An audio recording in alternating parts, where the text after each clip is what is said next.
है और नित्य है, जो सुख का नित्य प्रकाश और प्रकाश स्वरूप है, और विभु है, विभु माने व्यापक, जो व्यापक है। ये चार विशेषण जोड़ा, जो नित्य भी है और जो आनंद रूप भी है और विभु भी है और प्रकाश रूप माने ज्ञान रूप।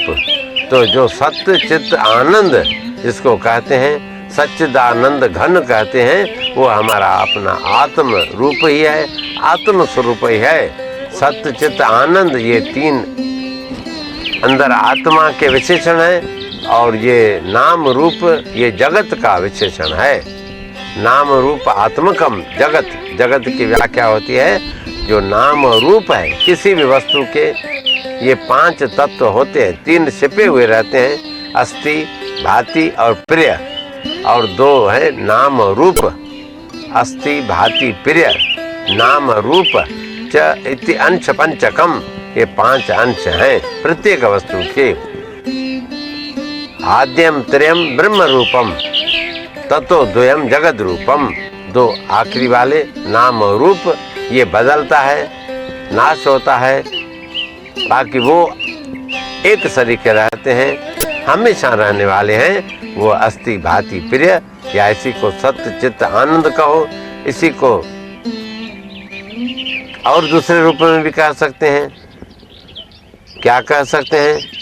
तो वो सत्यम शिवम सुंदरम, इसी को हमारे सदगुरु महाराज ने सत्य नाम साक्षी ये तीन अक्षर जोड़ दिया। सत्य का अर्थ होता है त्रिकाला बाध्य, तुम कभी किसी का बाध न हो, वो सत्य होता है।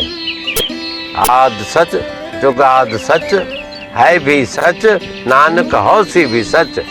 जो तीनों काल में जिसका बाध कोई न कर सके, कोई खंडन न कर सके, पहले भी था, अभी भी है और पीछे भी होगा।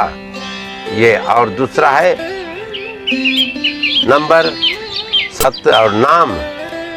तो नाम का अर्थ होता है दुख से रहित। आम माने दुख और न आम अर्थात दुख नहीं, जो कभी घट बढ़ता भी नहीं है दुख और कभी नाश भी नहीं होता है, वो ऐसा सुख यानी चाहिए। दुख से मिला हुआ सुख नहीं होना चाहिए, और अपनी अपेक्षा दूसरे को सुख ज्यादा हो ये भी नहीं होना चाहिए, और कभी हो कभी नहीं हो ऐसा भी नहीं होना चाहिए। एक सरीका और हमेशा सुख हो, उसी को दूसरे रूप में आनंद कह सकते हैं। और तीसरी क्या बोल रहे हैं? सत्य नाम साक्षी। तीसरा पद है साक्षी माने चेतन, जड़ नहीं हो। ज्ञान कभी होता है, कभी समाप्त हो जाता है, कभी थोड़ा होता है, कभी ज्यादा होता है, कभी भूल जाते हैं, लेकिन वो हमेशा ज्ञान स्वरूप वो आत्मदेव ही है। तो तीनों विशेषण उस आत्मदेव में ही घटते हैं, जो हमेशा है, जो ज्ञान स्वरूप है और जो आनंद रूप है। ये तीनों सत्य चित्त आनंद, और जगत इसके विपरीत है, उसी का नाम जगत। इसीलिए उस सत्य चित्त आनंद स्वरूप जिसको बुद्धि नहीं लग सकती है, लेकिन वो बुद्धि को जो जानने वाली बुद्धि भी विवेक करती है, वो उस आत्मदेव के बल को लेकर के बुद्धि उस आत्मदेव को क्या समझेगी। पुत्र कभी पिता के जन्म को नहीं जान सकता है कि कब हमारा पिता हुआ पैदा। इसी प्रकार बुद्धि तो उसके बल को पा करके विचार कर सकती है, मनन कर सकती है, निश्चय कर सकती है। यही हमारे इस मंगलाचरण में निश्चल दास जी महाराज विचार सागर को लिखते हुए कह रहे हैं।